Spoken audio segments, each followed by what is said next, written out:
Namaku Nabila.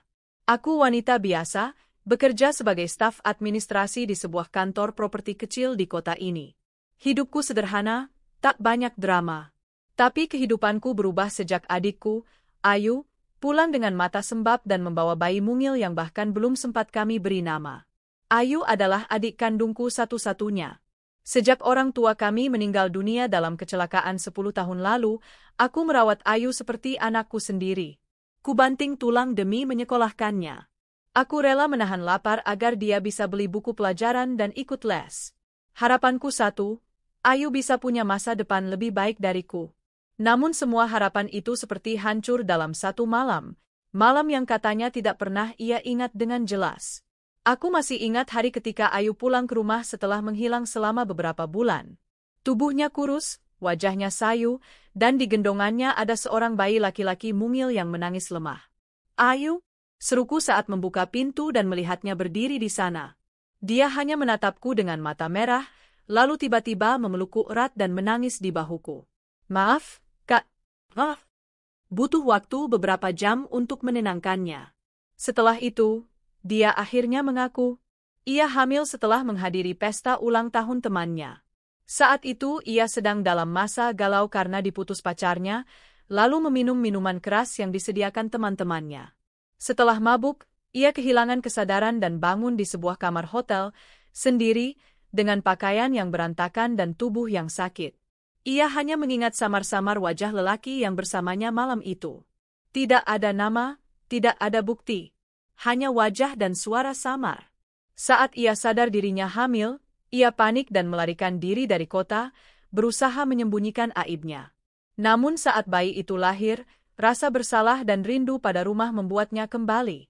Hatiku tercabik, antara marah dan sedih. Aku ingin menegurnya, ingin memarahinya atas semua kebodohan ini.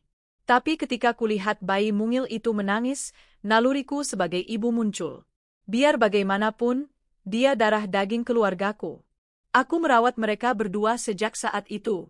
Setiap malam, aku menyusui si bayi dengan susu formula, mengganti popoknya, menenangkan tangisannya saat Ayu masih dalam masa baby blues. Aku menyembunyikan semuanya dari dunia luar. Hanya tetangga terdekat yang tahu, dan mereka cukup baik untuk tidak mengumbar aib kami. Satu-satunya kebahagiaanku saat itu adalah kekasihku, Rizky. Kami telah pacaran selama 2 tahun. Dia pria yang tampak dewasa dan mapan. Bekerja di bidang properti sebagai manajer pemasaran. Dari caranya memperlakukan aku yakin dia adalah calon suami yang baik. Rizky tahu soal Ayu yang punya bayi. Tapi aku tak pernah jujur soal siapa ayah dari anak itu. Aku hanya bilang kalau Ayu terperosok dalam hubungan gelap, dan kami berusaha memperbaiki keadaan. Rizky tampak memahami dan mendukung. Aku kasihan sama adikmu. Tapi kamu luar biasa, Nabila. Kamu selalu jadi kakak yang bisa diandalkan, katanya suatu malam saat kami makan malam bersama. Aku tersenyum. Entah kenapa, aku merasa beruntung memilikinya. 2 minggu kemudian, Rizky memberiku kejutan. Ia mengajakku makan malam di sebuah restoran. Dengan suasana romantis, dia mengeluarkan kotak beludru biru dan membuka isinya, cincin emas dengan berlian kecil. Nabila, maukah kamu menjadi istriku? Air mataku langsung menetes. Aku tak butuh waktu lama untuk menjawab, iya, aku mau. Dia tersenyum lebar dan memelukku. Malam itu, aku merasa seperti wanita paling bahagia di dunia. Kami sepakat akan melakukan lamaran resmi minggu depan. Rizky ingin datang ke rumah dan bertemu keluarga. Tentu saja, keluarga kami kini hanya aku dan Ayu. Aku memberitahu Ayu tentang rencana itu. Dia awalnya tampak senang, bahkan membantu merapikan rumah, membeli bunga, dan menyiapkan makanan. Namun malam sebelum lamaran, saat aku menunjukkan foto Rizky padanya untuk memastikan busana yang cocok, wajah Ayu tiba-tiba berubah pucat. Tangannya gemetar, dan matanya membelalak. Ayu, kamu kenapa? Tanyaku heran. Dia menatapku tanpa berkata-kata, lalu mengambil ponsel dari tanganku dan menatap foto Rizky dengan mata membesar. Ia menutup mulutnya dengan tangan dan menangis. Itu dia, Kak? Aku bingung. Itu siapa? Itu, dia pria yang malam itu tidur denganku, ayah dari anakku. Dunia seakan berhenti berputar. Suasana sunyi membungkam suara-suara di sekeliling. Aku duduk lemas, ponsel terlepas dari tanganku. Kamu yakin? Ayu mengangguk, air matanya tumpah. Aku ingat samar-samar wajahnya.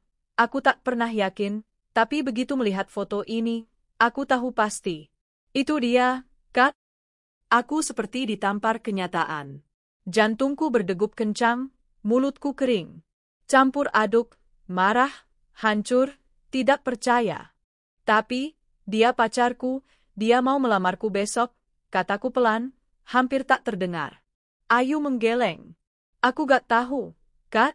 Aku gak tahu kalau dia pacarmu, aku baru sadar sekarang. Kami berdua menangis malam itu. Ayu memohon padaku agar tidak membenci dia. Dan meski hatiku hancur, aku tahu, dia tak bersalah sepenuhnya. Pria itu yang memanfaatkan keadaan. Dan yang lebih menyakitkan, kenapa Rizky tak pernah cerita?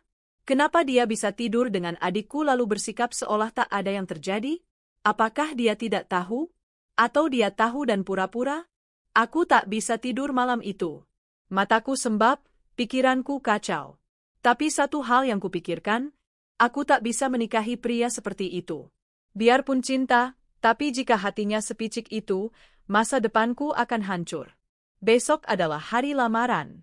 Namun aku sudah tidak yakin akan menerimanya. Dan aku belum tahu bahwa badai yang lebih besar akan segera datang.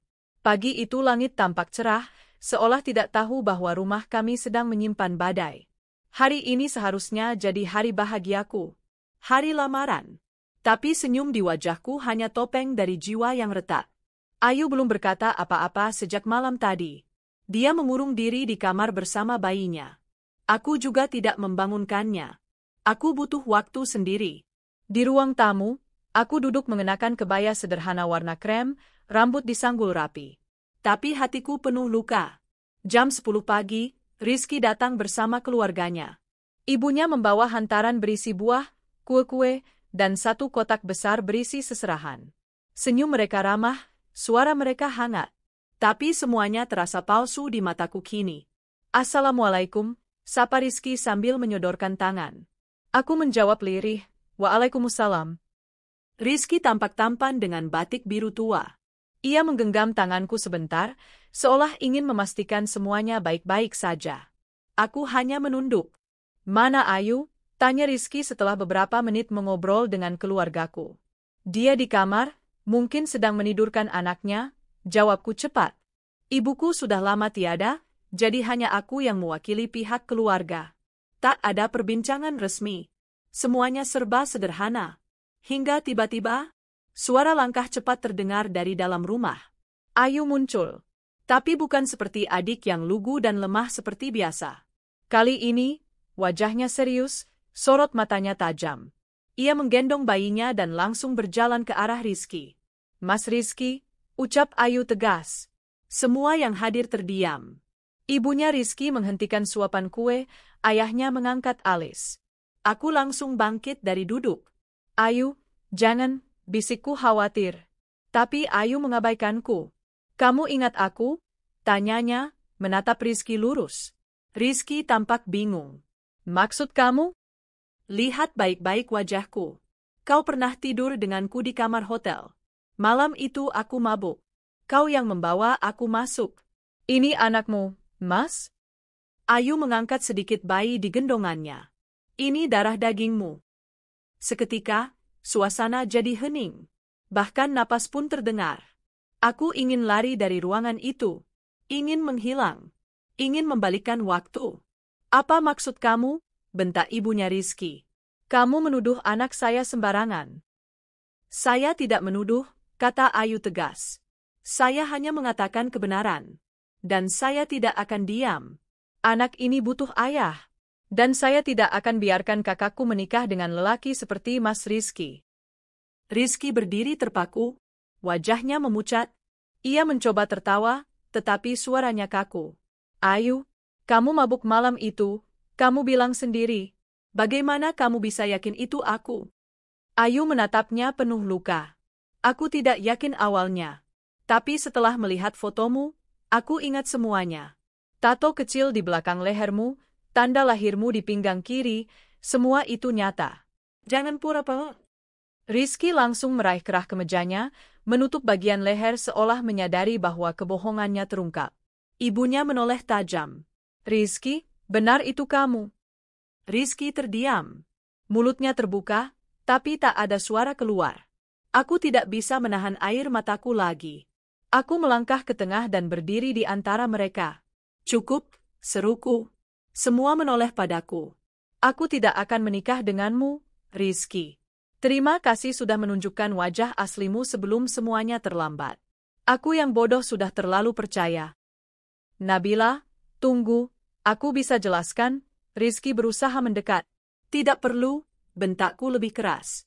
Penjelasan apa yang bisa kau berikan setelah kau mempermainkan dua wanita?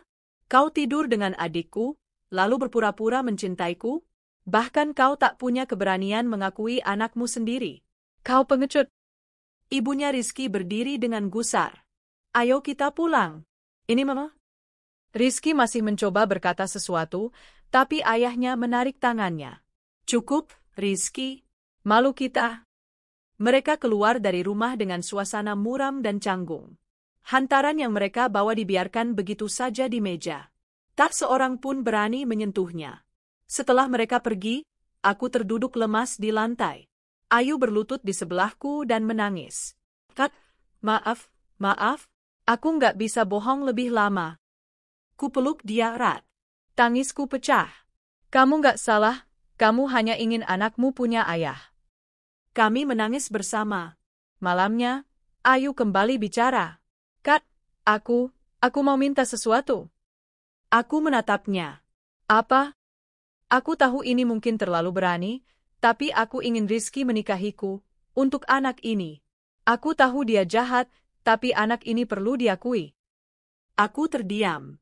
Jantungku mencelos. Kamu masih ingin menikah dengannya setelah semua itu? Ayu menunduk. Bukan karena cinta, tapi karena tanggung jawab. Aku ingin menolak.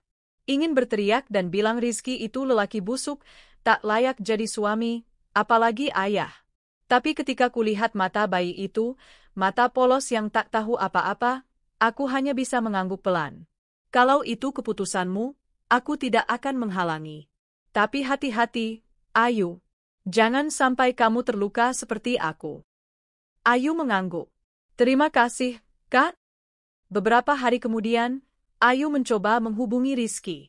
Awalnya Rizky tak mau menjawab, tapi Ayu mengirim pesan bahwa ia akan menuntutnya ke jalur hukum atas penelantaran anak. Tiba-tiba saja Rizky menghilang. Nomor ponselnya tidak aktif. Kantor tempatnya bekerja bilang ia sudah resign. Bahkan rumah kontrakan tempat dia tinggal kosong, hanya tersisa beberapa barang tak berguna. Ayu panik. Dia kabur? Aku menghela napas panjang. Sudah kuduga. Lelaki pengecut begitu memang takkan pernah berani tanggung jawab. Ayu menangis berhari-hari. Bukan karena cinta, tapi karena rasa hancur dan ditolak sebagai ibu dari anak lelaki itu. Aku menahan luka di hati. Tapi semakin lama, aku bersyukur. Karena jika aku jadi menikah dengannya, hidupku mungkin lebih menyakitkan dari ini. Waktu berlalu. 3 bulan kemudian, aku mendapat kabar mengejutkan dari teman sekantorku. Rizky ternyata pernah menjalin hubungan diam-diam dengan temanku, Nia. Mereka sering terlihat bersama di kafe, bahkan beberapa kali menginap di hotel yang sama. Aku marah. Tapi yang lebih kuterima adalah, aku bersyukur. Ya, bersyukur pernah dikhianati. Karena lewat luka itu, aku tahu siapa yang tulus dan siapa yang penuh kepalsuan. Aku menatap Ayu dan keponakanku yang mulai bisa tertawa. Mereka jadi penyemangatku untuk tetap kuat. Kini, aku tidak lagi menangisi Rizky. Aku menatap masa depan dengan lebih tenang, meski masih sendiri. Tapi aku percaya, Tuhan sedang merancang cerita baru untukku. Cerita yang tak akan lagi membuatku menangis karena dikhianati. Melainkan cerita tentang cinta yang tumbuh dari ketulusan. Dan aku tidak tahu bahwa cinta itu akan segera datang dalam wujud seorang pria yang tak pernah kuduga sebelumnya. Setelah luka yang menyesakkan dada itu, aku mengubah arah hidupku. Kupikir, sudah cukup aku membuang air mata untuk lelaki yang salah. Aku ingin bangkit, bukan hanya untuk diriku sendiri, tapi untuk Ayu dan anaknya, Ryan, keponakanku yang kini menjadi sumber semangat baruku. Pekerjaanku sebagai staf administrasi di kantor properti memang bukan pekerjaan besar, tapi aku mulai menekuninya dengan sepenuh hati. Aku datang paling pagi, pulang paling malam. Ku pelajari dunia properti, dari sistem penjualan hingga proses pengelolaan proyek. Bosku sempat kaget melihat perubahan sikapku yang tiba-tiba sangat serius dalam pekerjaan. Tapi aku tak menjelaskan apa-apa. Biarlah luka itu jadi api yang membakar semangatku diam-diam. Ayu pun mulai membaik. Ia tak lagi terkurung dalam kesedihan. Setiap pagi ia bangun untuk memasak, menyuapi Ryan, dan mulai membuka usaha kecil-kecilan dari rumah, menjual kue-kue kering lewat media sosial. Aku bangga padanya. Kami bukan keluarga sempurna, tapi kami saling mendukung seperti dua wanita yang pernah hancur, lalu belajar berdiri kembali. Hingga suatu hari, semuanya berubah karena satu pertemuan tak terduga. Hari itu, aku sedang lembur di kantor karena ada presentasi proyek besar besok. Semua staf sudah pulang. Aku duduk sendirian di depan komputer, memeriksa file satu persatu saat seseorang masuk ke ruang kerja. Langkah kaki laki-laki. Jas abu-abu rapi. Wajahnya bersih dan tampak berwibawa. Aku langsung berdiri. "Selamat sore, Pak. Bisa saya bantu?" Dia tersenyum. "Kamu Nabila, ya?" Aku sedikit terkejut. "Iya, saya Nabila. Maaf, kalau boleh tahu, Bapak siapa?" "Saya Arkan, pemilik perusahaan ini." Dad, jantungku berdetak cepat. Ini kali pertama aku melihat langsung pemilik kantor tempatku bekerja selama 2 tahun. Selama ini, aku hanya mendengar namanya dari manajerku, dan dia jarang muncul di kantor cabang kecil seperti ini. "Oh, selamat sore, Pak Arkan," kataku gugup. "Maaf, saya nggak tahu kalau Bapak akan datang hari ini." Dia tertawa kecil. "Tidak apa-apa. Justru saya senang lihat staf yang masih lembur di jam segini. Boleh saya duduk?" Aku mengangguk cepat. "Tentu, silakan." Dia duduk di kursi di depanku. "Saya dengar kamu termasuk staf paling rajin di kantor ini. Manajermu bilang kamu cepat belajar dan punya potensi besar." Aku tersipu, tak menyangka akan dipuji oleh pemilik perusahaan. "Terima kasih, Pak. Saya hanya berusaha bekerja sebaik mungkin." Dia mengangguk pelan. "Saya suka orang yang bekerja dengan hati. Dunia properti itu keras, tapi kalau dikerjakan dengan niat baik, hasilnya bisa luar biasa. Kamu tertarik belajar lebih dalam soal manajemen proyek?" Mataku berbinar. "Sangat tertarik, Pak." "Bagus. Nanti saya kirimkan jadwal pelatihan internal. Kamu bisa ikut jika tertarik." "Terima kasih banyak, Pak." Sejak hari itu, Arkan sering datang ke kantor. Bukan seperti bos yang tinggi hati, melainkan seperti mentor yang sabar. Ia sering menanyakan pendapatku, memberiku tugas-tugas baru, bahkan mengajakku ikut rapat proyek kecil sebagai pendengar. Aku menyerap semua ilmu darinya. Tapi yang lebih mengejutkan, Arkan ternyata pria yang sangat sederhana. Meski memiliki banyak properti dan proyek, ia tetap ramah, rendah hati, dan sangat perhatian. Suatu sore, dia melihatku memegang foto Ryan di layar laptop. "Itu anakmu?" tanyanya pelan. Aku tersenyum dan menggeleng. "Keponakan saya. Tapi saya sudah anggap dia seperti anak sendiri."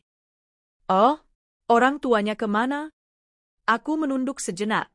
Aku tak ingin berbohong, tapi juga tak ingin membuka luka lama. "Adik saya seorang ibu tunggal. Lelaki yang menghamilinya lari dari tanggung jawab," jawabku pelan. "Jadi saya membantu membesarkan anaknya." Arkan menatapku dalam, lalu berkata, "Kamu wanita kuat." Aku terdiam. Tak tahu harus menjawab apa. Waktu berlalu. Kami semakin sering berbicara. Kadang Arkan mengajakku makan siang sepulang meeting, kadang kami membahas proyek baru di kafe dekat kantor. Hubungan kami terasa nyaman. Tak terburu-buru, tak dipaksakan. Hanya dua orang dewasa yang saling menghormati dan mengisi. Suatu malam, hujan deras turun saat aku hendak pulang. Payungku tertinggal di kantor, dan aku menunggu reda di depan minimarket. Tiba-tiba sebuah mobil berhenti di depanku. Kaca jendela diturunkan. Nabila? Itu Arkan. Kamu belum pulang? Tanyanya. Aku mengangguk. Hujannya deras, Pak. Masuk, saya antar. Aku sempat ragu. Tapi hujan begitu deras, dan Arkan bukan orang asing. Akhirnya, aku masuk ke mobilnya. Dalam perjalanan, kami banyak bicara. Tentang keluarga, tentang masa lalu, tentang luka dan harapan. Aku pernah hampir menikah, tapi batal, aku berkata lirih. Arkan menoleh sebentar, lalu kembali menatap jalan. Kenapa batal? Karena calonku ternyata lelaki jahat yang mengkhianati aku dan adikku. Aku ceritakan semuanya malam itu.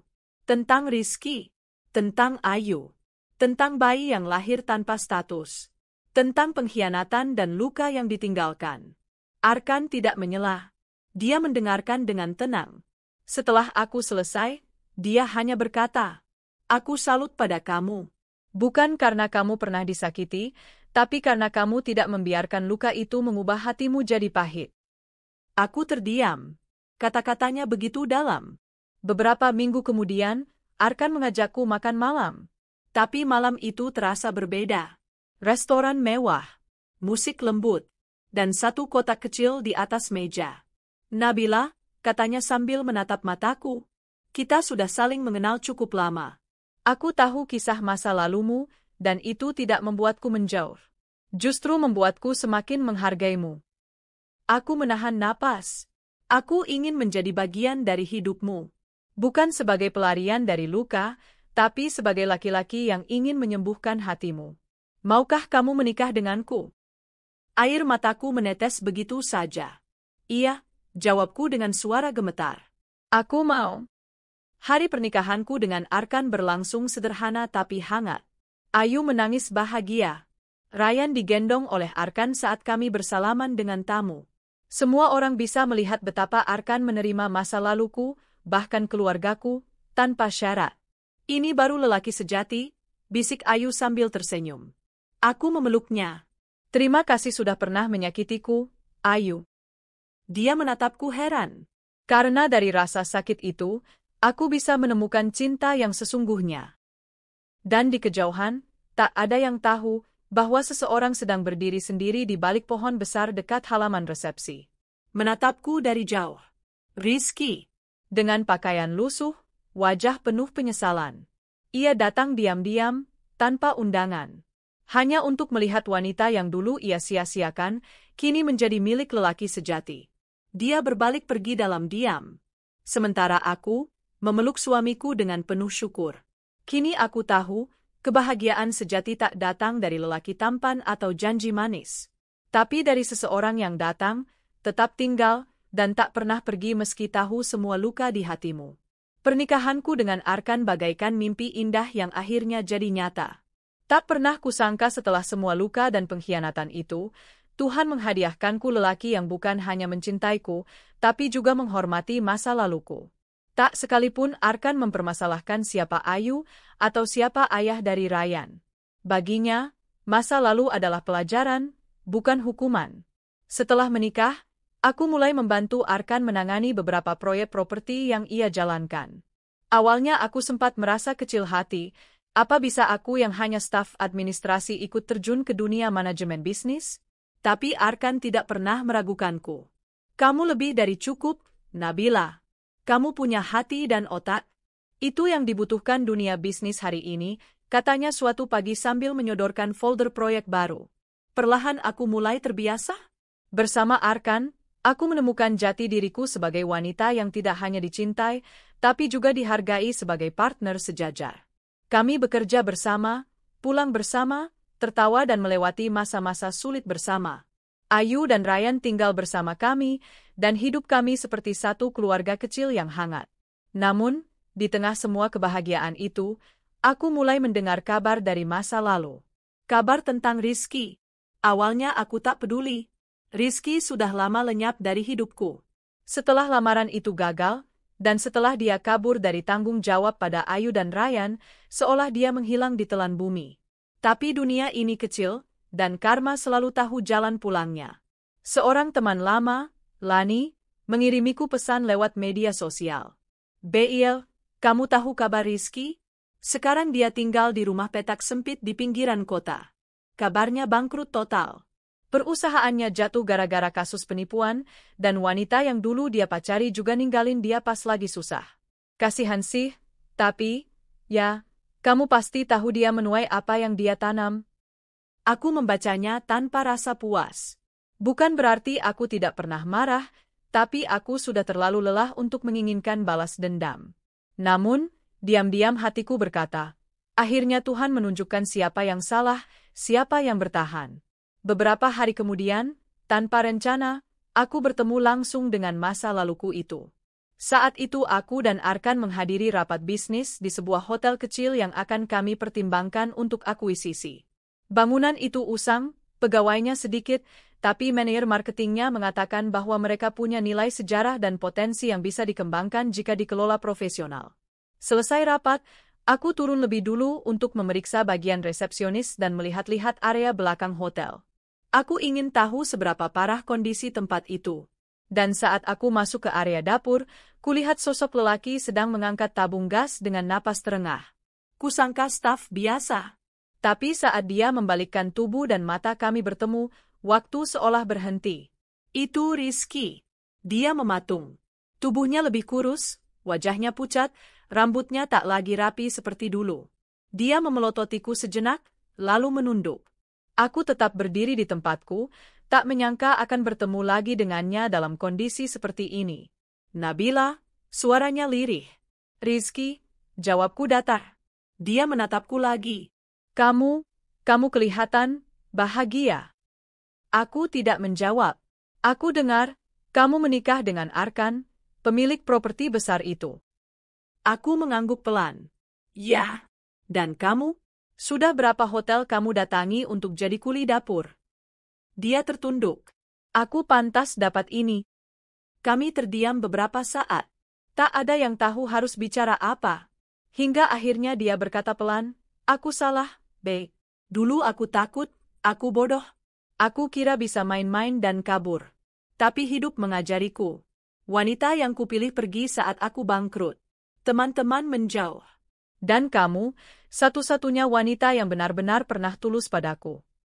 Aku menatap matanya. Dan kamu membalasnya dengan mengkhianati aku dan mempermainkan adikku. Dia menahan napas, menunduk. Sebenarnya aku ingin minta maaf. Tapi kurasa maaf pun tidak cukup untuk semua luka yang kubuat. Aku menghela napas panjang. Kamu benar. Maaf memang tidak akan pernah cukup. Tapi aku sudah memaafkanmu, Rizky. Bukan karena kamu pantas mendapatkannya, tapi karena aku tidak ingin lagi menyimpan beban dalam hidupku. Aku bahagia sekarang. Aku punya suami yang mencintaiku, keluarga yang utuh, dan pekerjaan yang membuatku hidup bermakna. Kamu tidak bisa merusaknya lagi. Dia mengangguk pelan. Tangannya gemetar. Aku berbalik hendak pergi, tapi sebelum itu, aku berkata satu kalimat terakhir. Rizky, semoga hidupmu suatu hari nanti membawamu belajar bertanggung jawab. Ryan tumbuh jadi anak hebat, walau tanpa kamu. Dan kamu sudah melewatkan kesempatan terbesarmu menjadi bagian dari keluarga yang tulus. Aku melangkah pergi dengan kepala tegak.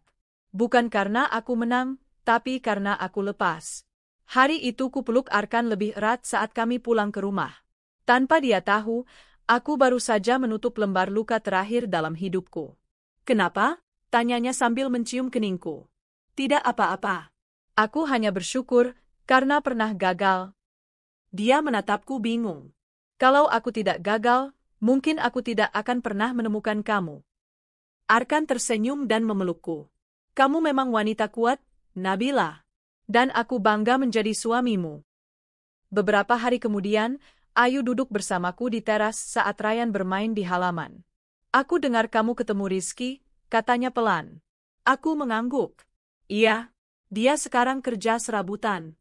Kurus, lusuh. Ayu terdiam. Aku tidak tahu harus merasa iba atau puas. Tidak usah merasa apa-apa, jawabku.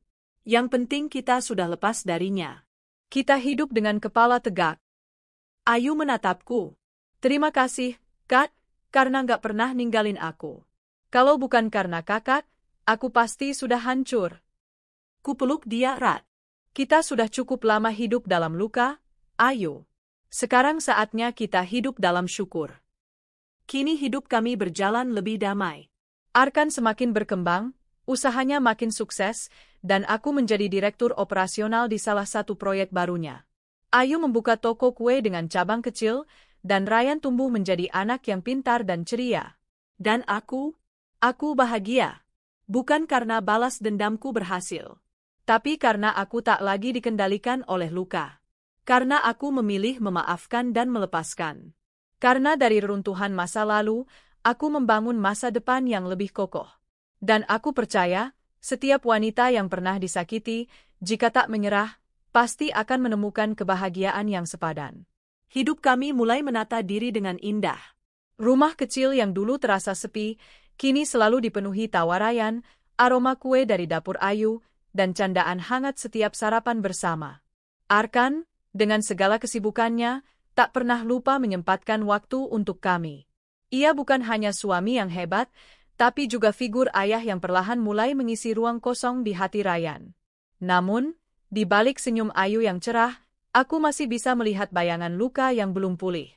Ia memang sudah jauh lebih kuat, namun setiap kali Ryan bertanya soal ayah kandungnya, tatapan Ayu selalu mengabur. Suatu malam, setelah Ryan tidur dan Arkan sedang menginap di luar kota untuk urusan proyek, Ayu datang ke kamarku sambil membawa 2 cangkir coklat panas. "Kak, boleh ngobrol sebentar?" Suaranya pelan. Aku mengangguk, dan kami duduk di balkon, memandangi langit malam yang dipenuhi bintang. Aku, akhir-akhir ini sering mikir soal Ryan. Tentang masa depannya, tentang saat dia mulai besar dan mulai bertanya lebih banyak. Aku menatapnya. Dia pasti akan bertanya, dan itu wajar. Ayu mengangguk. Aku takut dia menyalahkan aku karena tidak memberinya ayah yang utuh. Aku takut dia merasa berbeda, atau merasa tidak cukup. Kugenggam tangannya. Kamu sudah berikan yang terbaik untuk Ryan. Kamu membesarkannya dengan cinta. Bahkan ketika semua orang menjauh, kamu tetap berdiri. Ayu menghela napas panjang. Tapi aku juga manusia, Kak. Aku juga ingin dicintai. Aku ingin, suatu hari nanti, Ryan melihat ibunya bahagia. Bukan cuma bertahan. Aku tersenyum. Kamu boleh bahagia, Ayu. Bahkan kamu berhak untuk itu. Dia menunduk, tersenyum malu-malu. Ada seseorang. Aku menoleh cepat. Siapa? Namanya Bima. Pelanggan tetap di tokoku. Awalnya cuma sekadar beli kue, terus lama-lama kami ngobrol. Dia duda, istrinya meninggal 3 tahun lalu karena kanker. Punya 1 anak perempuan, umur 5 tahun. Namanya Naira. Aku diam, mendengarkan. Dia baik, Kak. Sederhana. Suka bercerita. Dan yang paling bikin aku nyaman, dia nggak pernah tanya-tanya soal masa laluku. Nggak pernah tanya soal siapa ayah Ryan, nggak pernah tanya kenapa aku masih sendiri. Dia cuma hadir. Aku menatap mata Ayu. Ada binar kecil di sana. Sesuatu yang sudah lama tidak kulihat. Kamu suka dia? Ayu tersenyum. Aku belum tahu. Tapi untuk pertama kalinya, aku nggak takut untuk mengenal seseorang lagi. Bima datang ke rumah beberapa minggu kemudian. Awalnya hanya sebagai tamu biasa. Membawa 2 kotak kue dan 1 boneka beruang untuk Ryan. Tapi Arkan dan aku tahu maksudnya. Ia pria sederhana, tapi tutur katanya penuh hormat. Arkan sempat mengobrol dengannya di teras. Saat kembali ke dalam, Arkan memelukku sambil berkata, dia bukan orang kaya, tapi dia punya hati. Aku tahu itu penting. Ayu tidak butuh seseorang yang sempurna, hanya seseorang yang tulus. Sejak saat itu, hubungan mereka mulai tumbuh. Pelan, tapi pasti. Ryan dan Naira cepat akrab. Keduanya seperti saudara kembar yang dipisahkan waktu. Mereka bermain, belajar bersama, bahkan pernah merengek minta tidur satu kamar saat menginap. Melihat mereka, hatiku hangat. Seolah-olah, Tuhan benar-benar sedang mempertemukan 2 hati yang pernah patah untuk saling menyembuhkan. Namun, tidak semua hal berjalan semulus harapan. Suatu sore, saat Ayu sedang menjaga toko dan aku menjemput Ryan dari sekolah, aku bertemu ibuku dan Ayu. Ibu datang dengan wajah penuh marah. Setelah semua tahun berlalu, seharusnya luka di antara kami sudah reda. Tapi ternyata dendam dalam hatinya belum benar-benar padam. Apa yang kudengar benar, Beil? Ayu dekat dengan duda anak satu, bentaknya di depan rumah. Aku terdiam sejenak. Iya, Bu. Namanya Bima. Mereka sudah saling kenal, dan Bima pria baik. Pria baik? Setelah mempermalukan keluarga ini karena punya anak tanpa suami, sekarang dia mau bawa-bawa anak orang ke sini lagi? Apa dia nggak punya malu? Aku menahan napas. Luka lama kembali terasa. Bu, Ayu sudah cukup menderita. Sekarang dia hanya ingin bahagia. Ibu menggeleng keras. Kamu pikir bahagia itu segampang itu? Hidup bukan dongeng, Nabila. Dia sudah bikin aib, sekarang mau bikin aib lagi. Aku mencoba bersabar. Ayu sudah berubah. Dia ibu yang hebat. Dan Ryan tumbuh jadi anak baik karena dia. Kami semua sudah melewati masa lalu yang kelam. Bu, tolong, jangan terus menyakiti dia. Ibu menghela napas kasar dan pergi tanpa pamit. Aku berdiri terpaku. Di balik jendela, kulihat Ayu berdiri di dapur, menatap kami dari kejauhan. Aku tahu dia mendengar semuanya. Malam itu Ayu tak berkata apa-apa. Ia hanya mengurung diri di kamar. Tapi saat aku masuk membawakannya teh hangat, kulihat matanya sembab. Aku nggak akan teruskan hubungan ini, Kak. Aku menatapnya. Jangan, Ayu. Jangan biarkan masa lalu mengendalikanmu lagi. Kalau ibu nggak pernah bisa terima aku, gimana kalau Ryan juga nanti berpikir yang sama? Aku takut. Kupeluk dia erat. Ryan mencintaimu. Aku mencintaimu. Dan yang penting, kamu juga harus mencintai dirimu sendiri. Jangan biarkan suara orang lain memadamkan cahaya yang mulai tumbuh dalam hidupmu. Butuh waktu. Tapi Ayu memilih untuk tetap berjalan. Ia tidak langsung menerima Bima, tapi ia tidak menolaknya juga. Mereka saling menguatkan, perlahan, saling percaya. Ryan pun mulai memanggil Bima dengan sebutan Om Bi, dengan begitu alami, seolah-olah memang sudah ada ruang untuknya di hidup kami. Suatu sore, Ayu dan Bima membawa Ryan dan Naira ke taman kota. Saat mereka pulang, Ryan berlari ke arahku dan berteriak, "Bunda, Om Bi ngajarin aku naik sepeda. Aku udah bisa lepas tangan satu." Aku tertawa, menatap Ayu yang berdiri di belakang Ryan. Ia tersenyum, matanya berkaca-kaca. "Aku takut, Kak," bisiknya sambil menggenggam tanganku. "Tapi sekarang aku juga mulai berani." Sore itu, setelah makan malam bersama, Arkan memelukku sambil berkata, "Kadang kita nggak perlu cari keajaiban di luar sana. Kadang, keajaiban itu hadir dalam bentuk keberanian kecil, keberanian untuk percaya lagi, mencintai lagi." Aku mengangguk, memandangi Ryan dan Naira yang bermain di ruang tengah. Ayu dan Bima duduk di sofa, membicarakan resep kue terbaru. Dan aku tahu, meski luka tak akan pernah benar-benar hilang, cinta bisa tumbuh di sela-sela retaknya. Matahari sore menyorot lembut ke dapur rumah kami. Ryan dan Naira bermain di lantai ruang tamu sambil membuat rumah-rumahan dari kardus bekas, sementara Ayu tengah sibuk menghias kue untuk pesanan besok. Aku duduk di kursi dekat jendela, membaca buku, tapi sesekali melirik adikku itu. Ada senyum di wajahnya, tapi aku tahu, hati Ayu sedang gelisah. Bukan karena kue, bukan karena Ryan, tapi karena Bima. Beberapa hari lalu, Bima berbicara pada Arkan. "Aku ingin serius dengan Ayu," ucapnya pelan saat mereka duduk di bengkel kecil milik Bima di sela-sela waktu istirahat. "Apa Ayu sudah tahu?" tanya Arkan. "Sudah." Tapi dia belum jawab. Dia masih ragu. Arkan menepuk bahu Bima dengan pelan. Dia bukan menolak. Dia hanya ingin yakin kalau kali ini tidak akan ada luka yang harus dia tanggung sendiri. Malam itu, saat kami duduk di meja makan, Bima datang. Kali ini ia tak membawa boneka atau kue, tapi membawa sebuah kotak kecil berwarna biru tua. Semua terdiam saat ia menarik napas dan menatap Ayu. "Aku mungkin bukan pria yang sempurna. Aku punya masa lalu. Aku juga punya anak. Tapi aku ingin masa depanku bersamamu, Ayu." Ryan dan Naira terdiam, memperhatikan. Bahkan Arkan memegang tanganku erat. "Aku ingin kita bangun rumah bersama." Rumah yang gak sempurna, tapi penuh cinta. Aku ingin jadi suami untukmu dan ayah untuk Ryan. Bolehkah? Ayu memandang Bima lama sekali. Tangannya gemetar.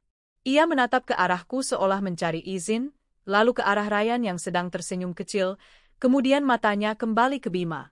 Aku butuh waktu, jawabnya pelan. Bima tersenyum, meski matanya terlihat sedikit sendu. Aku akan menunggu. Berapa lama pun. Setelah kejadian itu, Ayu semakin sering merenung. Ia tetap bekerja, tetap tertawa, tetap menjadi ibu yang luar biasa. Tapi di balik semua itu, ada kebimbangan yang dalam. Suatu malam, aku duduk di ranjangnya, menemaninya diam dalam gelap. Aku takut, Kat. Kalau aku terima Bima, bagaimana kalau aku gagal lagi? Bagaimana kalau Ryan kecewa? Bagaimana kalau ternyata aku memang tidak pantas bahagia? Aku menatap matanya yang berkaca-kaca. Kamu sudah melewati luka paling menyakitkan dalam hidupmu, Ayu.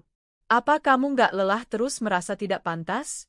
Padahal kamu sudah jadi segalanya untuk anakmu. Ayu menunduk. Tapi ibu, aku menghela napas. Ibu tidak harus setuju sekarang. Yang penting, kamu bahagia dulu.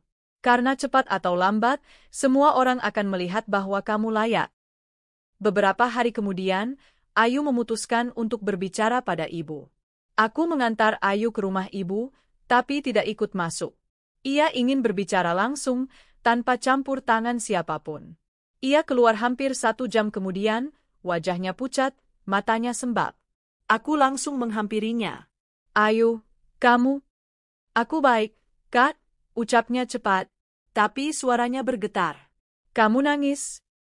Ayu tersenyum tipis. Ibu belum bisa terima. Dia bilang aku cari malu lagi. Katanya, menikahi duda sama saja merendahkan diri. Aku menggenggam tangannya erat. Aku cuma jawab satu hal, Kat. Aku bilang, kalau malu itu bukan karena status, tapi karena membiarkan luka menguasai hidup kita. Air mataku mengalir tanpa sadar. Adikku, gadis yang dulu hancur karena masa lalu, kini berdiri menghadapi badai dengan kepala tegak. Seminggu setelah itu, Ayu mengajak Bima bertemu di taman kota tempat mereka biasa membawa anak-anak bermain. Di bawah pohon flamboyan yang tengah berbunga, Ayu akhirnya berkata, "Aku mau menerima lamaranmu. Tapi bukan karena aku ingin pelarian, bukan karena kasihan, bukan karena takut sendiri. Aku mau, karena aku siap mencintai dan dicintai lagi. Aku siap membangun rumah bersama." Bima menatap Ayu, matanya berkaca. Ia mengeluarkan cincin itu lagi, dan kali ini, ia memakaikannya di jari Ayu dengan tangan gemetar. Dari kejauhan, aku dan Arkan memperhatikan mereka, dengan Ryan dan Naira di tengah bermain gelembung sabun. Di antara langit senja, ada cahaya hangat yang menyelinap ke hati kami. Persiapan pernikahan berlangsung sederhana. Ayu tidak ingin pesta besar, hanya akad kecil di rumah kami, disaksikan keluarga dekat dan teman-teman. Aku sempat mencoba menghubungi ibu, bahkan memohon agar beliau hadir. Tapi beliau menolak. Sampaikan saja salamku. Aku tidak ingin hadir di pernikahan yang hanya akan membawaku malu. Kata-kata itu menyayat hati Ayu. Tapi untuk pertama kalinya, ia tidak menangis. Ia hanya berkata, "Tak apa. Aku tetap akan bahagia." Hari pernikahan tiba. Rumah kecil kami dihias dengan bunga-bunga sederhana. Ayu tampak cantik mengenakan kebaya putih gading, dan Ryan berdiri di sampingnya dengan baju koko kecil, memegang tangan Ayu dengan bangga. Bima datang dengan setelan rapi. Di sampingnya, Naira berjalan dengan gaun kecil berwarna pink muda, menggenggam boneka. Semua tamu berseri-seri. Tak ada kemewahan, tapi yang hadir adalah orang-orang yang benar-benar mencintai mereka. Saat Ayu mengucap ijab kabul, aku tak kuasa menahan air mata. Semua perjalanan ini, luka, pengorbanan, penolakan, akhirnya berujung pada satu hari di mana cinta menang. Ryan berlari memeluk Bima. "Ayah," ucapnya pelan. Bima menunduk, memeluk Ryan erat. "Terima kasih, Nak, sudah mengizinkan ayah ada di hidupmu." Malamnya, saat semua tamu pulang dan rumah mulai sepi, Ayu duduk di ruang tamu, masih mengenakan kebaya. Aku duduk di sampingnya, menyandarkan kepala di bahunya. Kamu cantik sekali hari ini, Ayu. Ia tertawa kecil. Aku merasa utuh, Kak. Bukan karena ada pria yang mencintaiku, tapi karena aku akhirnya bisa mencintai diriku sendiri dengan utuh. Aku tersenyum. Dan aku bangga jadi kakakmu. Tiba-tiba, pintu depan terbuka pelan. Kami terdiam. Tampak ibu berdiri di ambang pintu. Wajahnya tegang, mata sembab. Ayu berdiri pelan. Tak ada yang bicara.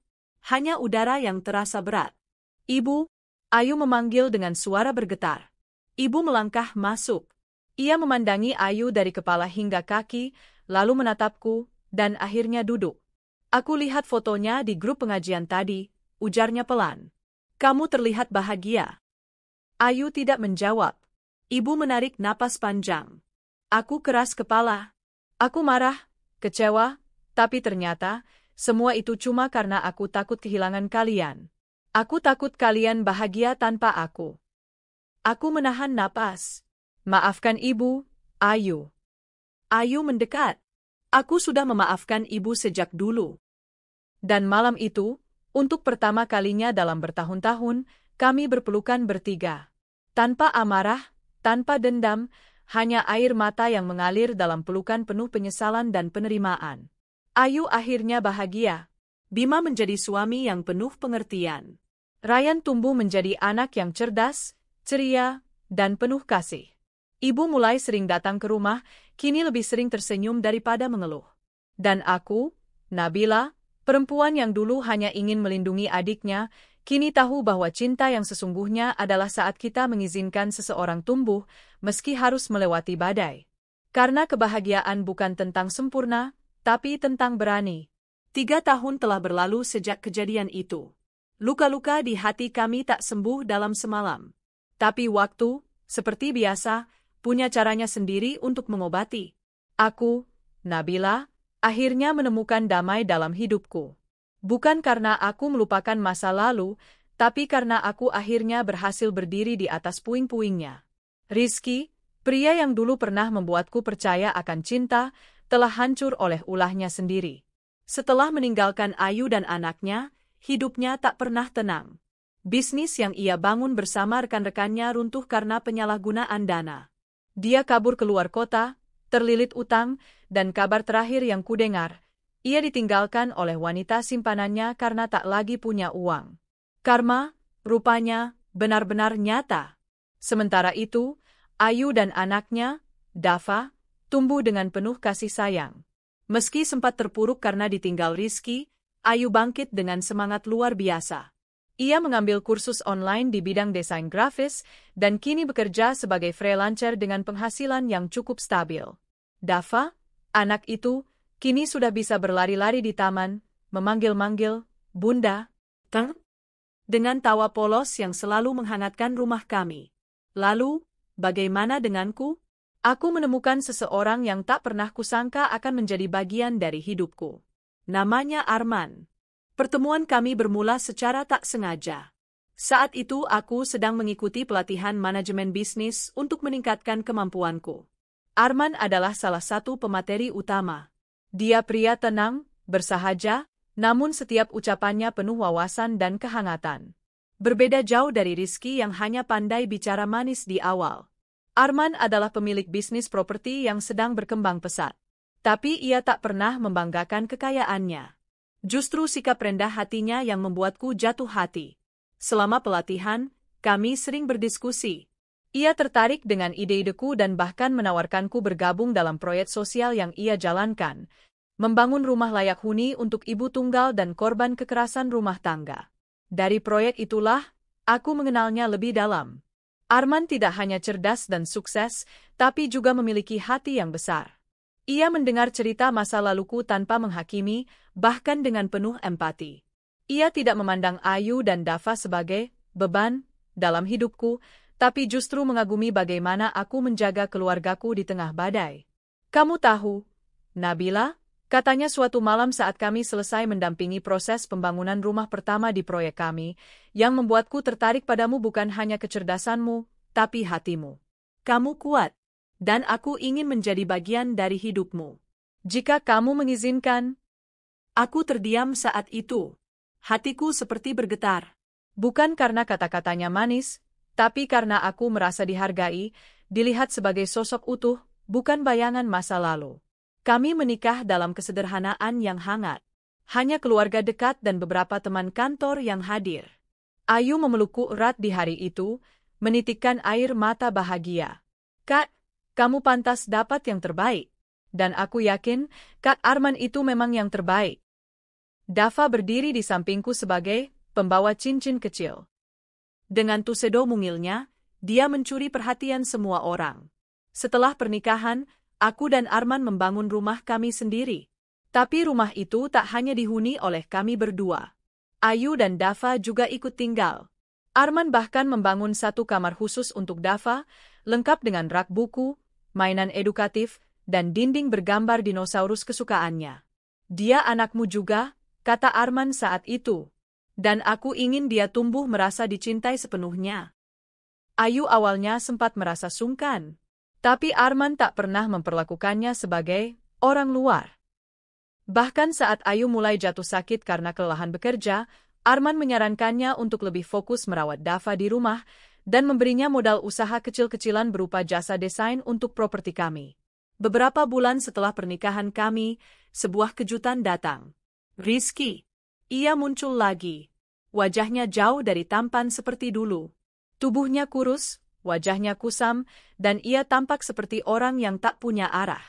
Ia menemuiku di kantor, tanpa janji. Nabila, aku cuma mau bicara sebentar, katanya sambil menunduk. Untuk apa? Tanyaku dingin. Untuk minta maaf. Aku hancur, aku sadar semua kesalahan. Ayu, kamu, Dava, aku nggak bisa tidur tenang, BL. Aku memotong ucapannya. Terlambat, Rizky. Kami sudah memaafkanmu sejak lama. Tapi bukan karena kami butuh kamu kembali.